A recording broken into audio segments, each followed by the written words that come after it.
Yaorana et bienvenue dans Manava. Traditionnel ou en ligne, aujourd'hui il existe différents services bancaires. Alors que proposent-ils?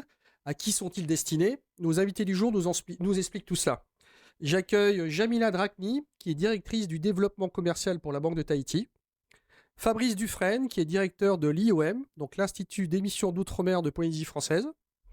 Philippe Marie, qui est président de Marama Payment. Et Joël Alain, qui est président de NewPay. Ravi de vous accueillir sur ce plateau. Merci d'avoir accepté notre invitation. Jamila, c'est à toi que je vais poser la première question. Est-ce que tu peux nous expliquer ce que sont les missions concrètes d'une banque traditionnelle? Alors, une banque traditionnelle, on va parler de trois missions prioritaires. D'une part, collecter les dépôts des épargnants, c'est-à-dire avec des propositions de comptes d'épargne, comptes à terme, propositions de financement, de placement. D'autre part, participer au financement par le biais des crédits accordés à des particuliers ou à des entreprises. Et en troisième partie, la gestion des moyens de paiement. Donc, c'est tout ce qui est carte monétique, mais également les autres possibilités de paiement par le biais des virements, transferts et autres. Philippe, toi, tu peux nous parler de Marama, alors paiement ou paiement? Marara Paiement. Marama Paiement. Alors Marara Paiement, c'est donc l'évolution des CCP. En fait, le groupe OPT était à l'écoute de sa clientèle et le statut des CCP ne permettait pas de suivre la demande des clients. Donc après discussion avec la CPR, nous avons pris un statut d'établissement de paiement de façon à mieux servir nos clients et leur amener la modernité monétique et numérique qui était nécessaire et qui aujourd'hui est demandée par l'ensemble de la clientèle. Donc en fait, c'est la mutation de CCP qui est devenue Tout à fait. Marama Paiement. On va expliquer un petit peu plus en avant ensuite. Joël, même question pour toi. Tu peux nous expliquer ce qu'est NewPay? NewPay, c'est un établissement de paiement, tout simplement. Donc, il ne remplit pas les deux premiers rôles qui ont été décrits tout à l'heure. C'est donc un établissement qui permet, avec une application, d'avoir un compte et de procéder à ces paiements en temps réel. La particularité, c'est que tout est en temps réel en ce qui concerne NewPay. De ton côté, Fabrice, tu peux nous expliquer ce qu'est l'IOM? On connaît tous l'IOM, mais on ne sait peut-être pas précisément ce que propose l'IOM et quelles sont ses missions. Alors, l'Institut d'émission d'outre-mer est la banque centrale des collectivités du Pacifique. Nous avons une agence en Polynésie française, une agence en Nouvelle-Calédonie et une agence également aux îles Wallis et Futuna. En trois mots, nous exerçons nos missions qui s'articulent autour de trois stratégies. La stratégie monétaire, par le biais de la politique monétaire, on va en parler tout à l'heure. Une stratégie aussi financière et des services à l'économie. Tout ça, bien entendu, en respectant les spécificités, les particularités des trois territoires du Pacifique. Donc vous êtes un organisme qui travaille avec les différentes banques et pas avec les particuliers. Nous travaillons également Mais dans un avec autre cadre pour les les particuliers. particuliers, puisque nous assurons le secrétariat de la commission de surendettement Alors on va en pour le parler compte plus du tard. pays. Ouais. Dans le même esprit, pour comprendre bien les choses, que ce soit Philippe et Joël, ils ont parlé d'établissements de paiement. Et Joël a dit qu'à contrario, il y avait des établissements aussi de crédit. Donc est-ce que tu peux nous expliquer la différence entre les deux?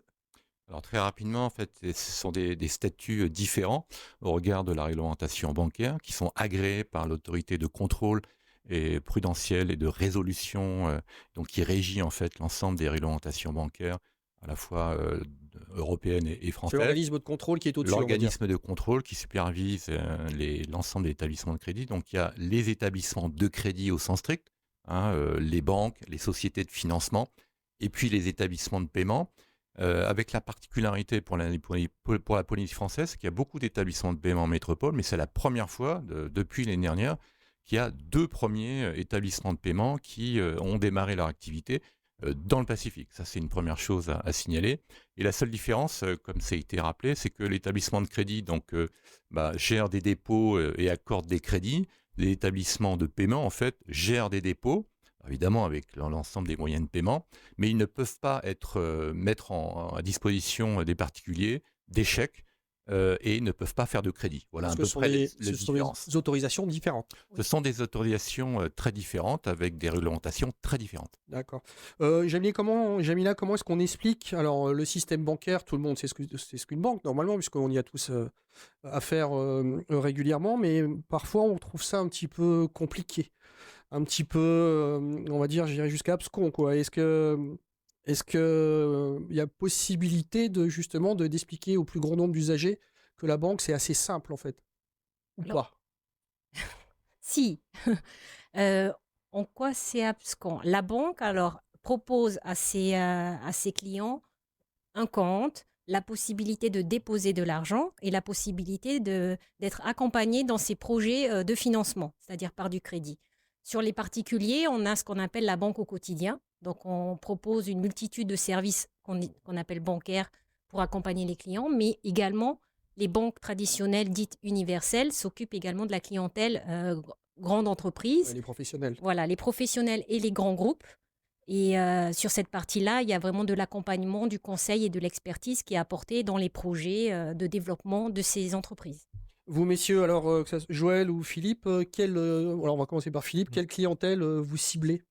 En fait, on cible d'abord l'ensemble de la clientèle de la Polynésie, puisque en fait, le groupe OPT est le seul établissement qui est présent sur l'intégralité du territoire en termes d'inclusion bancaire, donc sur les îles et les atolls éloignés. Après, notre clientèle, elle est sensiblement la même que les établissements de crédit. D'ailleurs, juste pour compléter les propos de l'IOM, en fait, la plus grande différence entre un établissement de crédit et de paiement, c'est qu'effectivement, les établissements de paiement ne peuvent pas apporter du crédit en propre.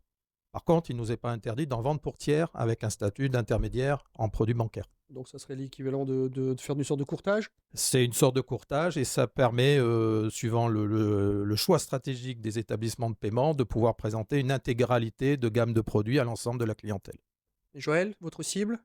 Nous, notre cible, c'est dans le même trend que celui que vient d'évoquer Philippe. C'est l'inclusion financière, en fait. Hein. C'est un souci qui nous a occupés dès le départ. Et pour faciliter l'inclusion financière, avoir des outils très agiles, très, très faciles d'accès. Et donc, c'est une cible qui est détentrice en quelque sorte d'un mobile, d'un téléphone, et parce que tout chez nous se fait à partir du téléphone. L'idée Voilà. était de simplifier aussi au maximum on va dire le rapport à la banque. Voilà. Et donc, tout possesseur de téléphone un peu moderne, mais pas nécessairement, Un est smartphone. notre cible. Mais nous visons essentiellement les gens, pour le moment, dont les revenus sont faibles et qui ont plus de mal à accéder au système bancaire classique parce qu'il y a un certain nombre de conditions qui doivent être respectées, soit de revenus, soit de ressources, plus généralement. Donc, nous, une personne qui n'a aucun revenu, ou alors très peu de revenus, peut ouvrir un compte très rapidement chez nous, en l'espace de quelques heures maintenant, au moins, sinon un jour. Voilà. Donc c'est un accès très facile. Et comme tout se passe par le téléphone, évidemment, on a la possibilité d'atteindre désormais toutes les îles du Pacifique, enfin de Polynésie, en tout cas, toutes les îles de Polynésie, de manière très, très, très, très simple. Donc ça veut dire que donc Jamila, ce type d'offre vient se positionner très clairement en face des banques classiques ou traditionnelles et que vous devez adapter, vous essayez d'adapter votre offre ou ça complète l'offre et puis comme ça, je veux dire, les clients se tournent vers qui ils ont envie de se tourner, quoi. C'est bien plutôt ça, c'est-à-dire que je pense qu'il y a de la place pour tous, déjà sur le territoire. Après, la stratégie en fait de conquête de clientèle peut être différente, suivant les banques et suivant les établissements de paiement. Il faut savoir que les banques traditionnelles ne se sont pas arrêtées sur leur laurier, on va dire, et qu'on travaille également à tout ce qui est digitalisation, transformation un petit peu pour apporter le plus de réactivité, qualité de service à nos clients. J'imagine qu'il y a aussi cette notion un peu générationnelle. La jeune clientèle se tourne plus facilement vers son mobile, vers son portable, et ils sont peut-être moins enclins à aller directement au guichet ou aller dans un établissement qui est qui est plus concret, qui est plus traditionnel. Non, vous allez chercher ce type de clientèle, peut-être plus jeune. D'abord, il y a, je pense, des fausses visions qu'on a de la population polynésienne, parce que souvent les Mayapos ont beaucoup plus de connaissances technologiques que de certaines générations. Et justement, ça permet à l'ensemble des profils polynésiens d'accéder à ces nouveaux produits numériques. L'inclusion dont parlait Joël tout à l'heure. Tout à fait. Au niveau de l'IOM, question Fabrice, est-ce qu'il y a une évolution des moyens de paiement en Polynésie? Est-ce qu'on tend à rester sur l'espèce, les cartes, ou alors aussi maintenant utiliser le numérique? On observe évidemment, comme en métropole, hein, une décrue du volume de chèques qui sont utilisés en Polynésie française au profit de la carte bancaire. Quelques chiffres, on est à 55% de cartes bancaires en circulation donc, en Polynésie française, alors que le chèque représente un peu plus de 10% actuellement. Donc, c'est une baisse tendancielle, bien entendu, avec une forte progression du nombre de cartes bancaires. On est à peu près à 250 000 cartes bancaires en Polynésie française, qui progressent très rapidement, notamment au profit peut-être un peu plus sur les cartes bancaires internationales, au détriment des cartes dites privatives, pour des aspects réglementaires, puisqu'il y a une réglementation DSP2 qui vise à renforcer la sécurité des cartes bancaires. Donc voilà un petit peu le mouvement qui s'opère en Polynésie française, qu'on retrouve également dans l'Hexagone. Est-ce que dans l'esprit, ça tend vers une disparition des chéquiers? Peut-être pas maintenant, mais je veux dire, dans quelques années, on peut considérer que le chèque sera un petit peu obsolète? Il y a toujours un besoin de régler par chèque, comme il y aura toujours un besoin d'utiliser ce qu'on appelle le cash, hein, c'est la monnaie fiduciaire, ce sont les billets et les pièces. Hein, particulièrement dans les Outre-mer et notamment en Polynésie française. Juste un chiffre, on est sur des progressions de un peu moins de 10% à la fois des billets qui nous sont sollicités auprès de nos guichets. Donc le cash n'est pas encore mort, comme d'ailleurs en métropole, puis il y a un phénomène de thésaurisation qu'on retrouve aussi pour certaines personnes qui préfèrent conserver cet argent pour reporter aussi quelques achats, d'une part. Il y a aussi ce qu'on appelle le secteur informel, donc dans lequel on a une forte utilisation du cash. Donc le cash sera bien entendu un moyen de paiement encore largement utilisé. Il ne baisse pas, tandis que le chèque continuera à baisser, mais continuera aussi à exister pour les besoins d'une certaine catégorie de la population. En même temps, ça va dans le sens des choses, puisque chèque papier, on essaie d'utiliser moins de papier, donc Ça peut reste, être RSE. ça peut être, voilà, ça peut être, ça va dans le sens des choses. On parlait donc de l'utilisation du numérique. Est-ce que justement l'utilisation de ce numérique peut faire craindre à certaines personnes aux fraudes? Et est-ce que c'est plus ouvert aux fraudes, et quels sont les risques, Joël? Les risques sont les risques de tout système numérique ouvert, en quelque sorte. Et donc, il faut en interne mettre en place des dispositifs de protection qui soient des dispositifs extrêmement solides, robustes. Et c'est ce qu'on s'attache à faire. Hein. Mais évidemment, les tentatives de fraude, on en aura toujours. Toutes les banques décèlent annuellement un certain nombre de tentatives de fraude. Les fraudes qui sont, elles, les plus réglementées sont les fraudes liées à la lutte contre le blanchiment de l'argent et la lutte contre le terrorisme. Hein. Ce sont des dispositifs sur lesquels, d'ailleurs, la CPR, l'autorité de contrôle, porte une vigilance extrêmement, extrêmement forte. Vous voulez réagir? Oui. Oui, juste une remarque en fait pour rappeler aussi notre rôle, c'est on est garant en fait de la surveillance et de la sécurité du système et des moyens de paiement dans l'ensemble de la zone. Et chaque année en fait un relevé de ce qu'on appelle la cartographie des moyens de paiement.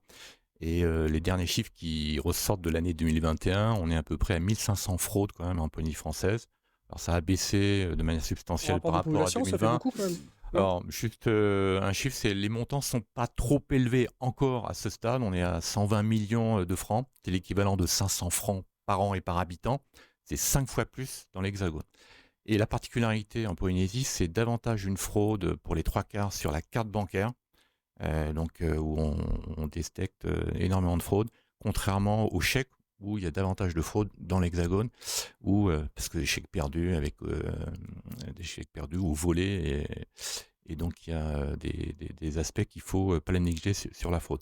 Donc il y a un travail aussi que l'on fait avec l'ensemble de la communauté bancaire, hein, puisqu'on a créé une cellule fraude avec l'ensemble des établissements de la place. Dès lors qu'il y a un établissement qui est en mesure de détecter du hameçonnage, hein, ce qu'on appelle le phishing notamment, ou des fraudes à la Alors, présidence. je veux bien, on va faire une toute petite parenthèse, on va expliquer ce que c'est que le phishing, comme ça pourra aussi expliquer aux personnes comment réagir ou comment ne pas réagir à ce genre de sollicitation. Oui. Camilla, si tu veux bien. Oui, tout à fait. Alors, les 3 banques font régulièrement de la communication pour alerter les clients sur ces tentatives de phishing ou hameçonnage. Et en fait, on se rend compte que les clients ont ont tendance à croire que si on les appelle et qu'on se désigne comme étant leur banquier, on peut leur donner toutes les informations. À chaque fois, il faut rappeler qu'une banque ne demandera Oui, jamais ça les n'existe codes. pas, il faut le savoir, il faut le dire haut et fort. C'est Aucune important. banque n'appelle pour demander des coordonnées à un client, ça Oui. n'existe pas. Mais les tentatives sont assez complexes. Insidieuse, oui. Ils prennent en fait, ils prennent la confiance du client en lui disant une opération vient de passer. Pour l'empêcher, j'aurais besoin d'avoir vos coordonnées bancaires. Et c'est là où le client peut tomber dans le piège, donner ses coordonnées et se faire frauder. Alors, on va le redire encore une troisième fois. Ça n'existe pas. Aucune banque n'appelle pour demander Non. des coordonnées, parce que déjà, par définition, si c'est votre banque, elle a vos coordonnées, C'est ça. pour commencer. Les coordonnées, les codes secrets. Oui, alors, pareil. Aucune banque. Allez, vas-y, oui. Non, mais je voulais tiens à le insister, préciser. oui. C'est pareil. 4e fois. Pas de coordonnées, pas de codes secrets. J'ai vu aussi passer des courriers avec des en-têtes de banque qui étaient des montages, ce genre de choses. Oui, il y a des possibilités également par mail. On peut recevoir. Alors, il faut toujours vérifier lorsqu'on vous envoie le mail, vérifier l'adresse complète parce que ça peut commencer par banque, une des banques de la place, et puis finir par, au lieu d'avoir une adresse PF, avoir une adresse différente. Donc, être vigilant.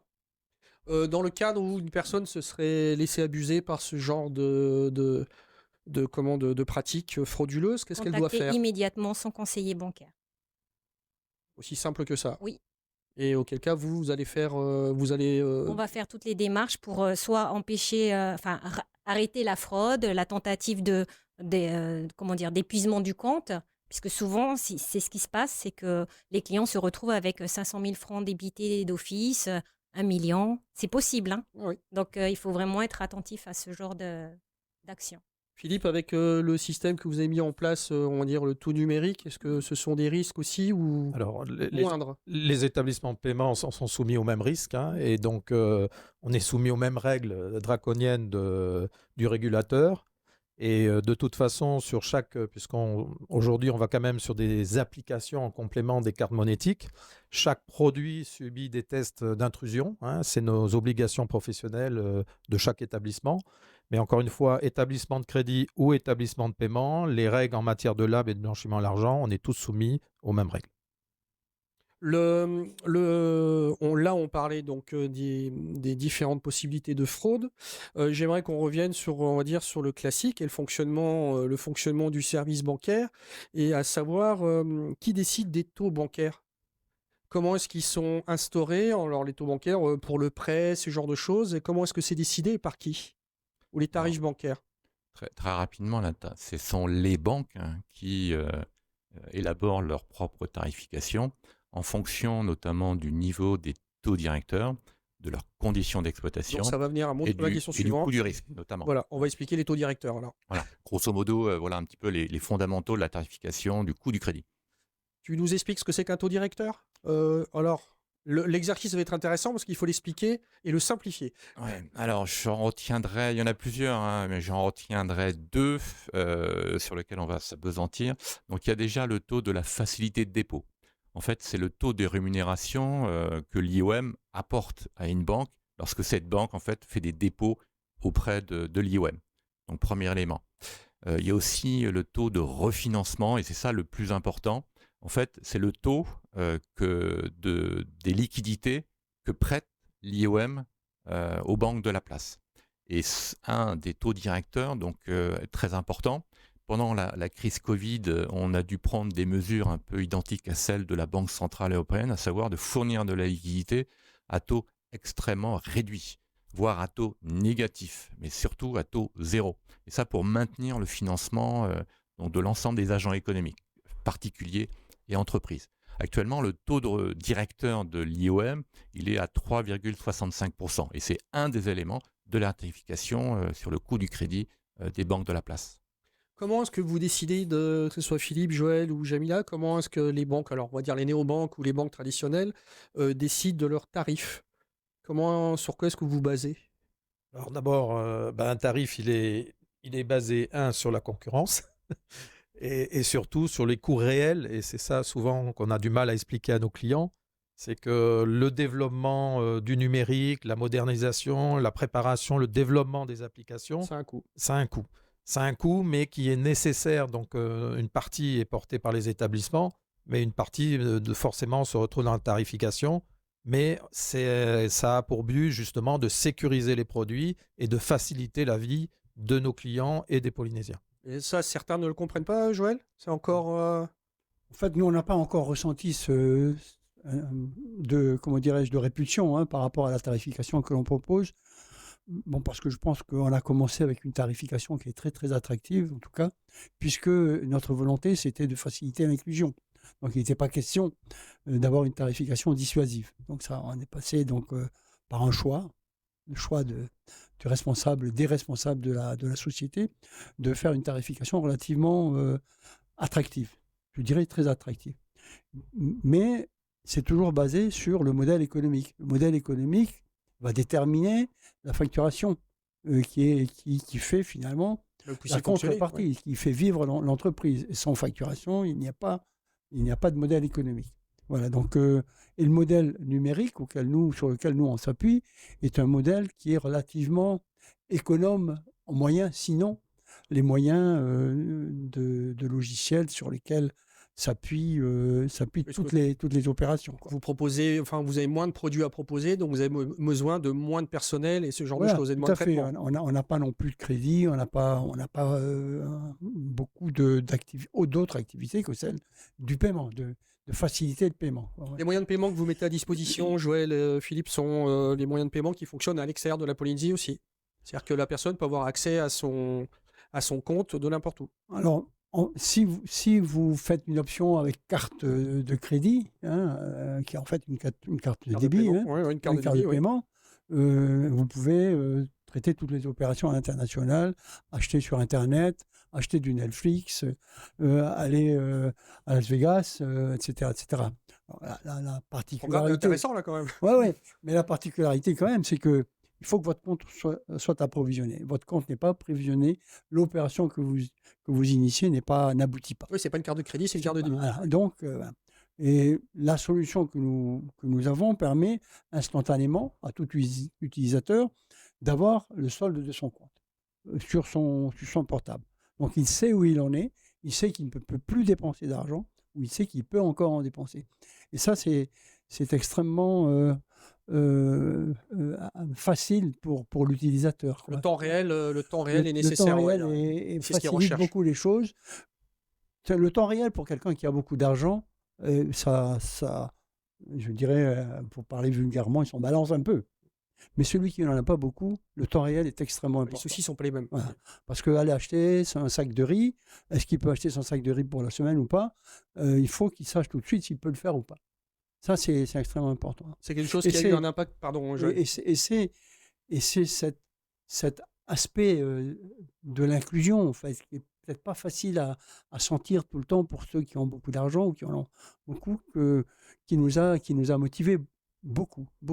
C'est aussi ce qui a motivé CCP à se transformer en Marara. De toute façon, ça reste une mission majeure de Marara Paiement au niveau de l'inclusion bancaire qu'on partage avec NewPay. Donc c'est pour ça qu'on offre soit des cartes privatives qui fonctionnent en retrait et en paiement sur l'ensemble de la Polynésie et pour les commerçants en Polynésie, et comme tout établissement, une carte internationale qui permet les paiements et donc toutes les dépenses qu'on peut se faire plaisir à l'extérieur. Mais néanmoins, le fait d'avoir des cartes privatives participe aussi au pouvoir d'achat des Polynésiens, et c'est une carte qui est très bon marché pour les gens qui n'ont pas la possibilité ou qui ne le souhaitent pas sortir de Polynésie. Et comme tu le disais tout à l'heure, elle est inclusive, donc ça permet aussi aux gens d'avoir un traitement comme ceux qui ont plus de moyens. Tout à fait. Ça joue aussi. En fait, je veux dire, j'ai l'habitude de dire que le décor fait le personnage. Et un décor avec une carte de paiement n'est pas le même qu'un décor sans carte de paiement. Oui, tout simplement. Fabrice, vous occupez également, on en a parlé tout à l'heure, j'aimerais qu'on revienne un tout petit peu dessus, sur les dossiers de surendettement. Oui, alors donc l'IOM assure le secrétariat de la commission du surendettement, dont la présidence est assurée par le pays, plus précisément la direction générale des affaires économiques. Donc quelques chiffres, on a à peu près un peu plus de 200 dossiers de surendettement en 2022. Donc ce nombre a fortement diminué. Nous étions à un peu plus de 400 dossiers en 2019. Alors bien entendu, c'est en lien avec toutes les mesures de sauvegarde de l'emploi qui ont été prises par le pays. Et puis aussi, malgré l'inflation, il y a quand même un rebond économique assez significatif qui fait qu'on a une sorte de stabilisation du nombre de dossiers de surendettement autour de 200. D'accord. Jamila, le fait d'avoir des néobanques, comme on le disait en début d'émission, ce que ça donne aussi, alors des idées vous en avez, mais est-ce que vous dites, tiens, on va essayer d'orienter les choses aussi un petit peu dans ce sens-là? Oui, on n'a pas attendu leur arrivée pour le faire. Je voulais juste Voilà, ça, elle rebondir l'a glissé justement. comme ça c'est fait. Non, mais rebondir sur le fait que c'est très bien qu'on puisse offrir différents services à différentes populations, mais les banques n'ont pas attendu, en effet, et ont toutes développé des applications. Alors, on appelle plutôt de banques en ligne, en opposition aux néobanques. Donc, des banques en ligne pour pouvoir permettre à nos clients également de consulter en temps réel leur solde de compte, d'avoir des alertes. Certaines banques ont déjà développé certaines applications pour pouvoir déplafonner leurs cartes, pour pouvoir connaître le plafond justement d'utilisation, l'encours des cartes. Et ça permet en fait à nos clients d'être ce qu'on appelle, nous, self-carisés, c'est-à-dire beaucoup plus autonomes dans la gestion de leur banque au quotidien. Et ben voilà, qui nous a expliqué un petit peu comment tout ça fonctionnait. On arrive à la fin de cette émission. Merci à vous d'avoir répondu à nos questions. Puis maintenant, on voit qu'on a différents produits, puis à chacun de définir ce dont il a besoin. Merci d'avoir pris le temps de répondre à nos questions. Cette émission sera en replay sur le site de TNTV. Bonne fin de journée avec TNTV.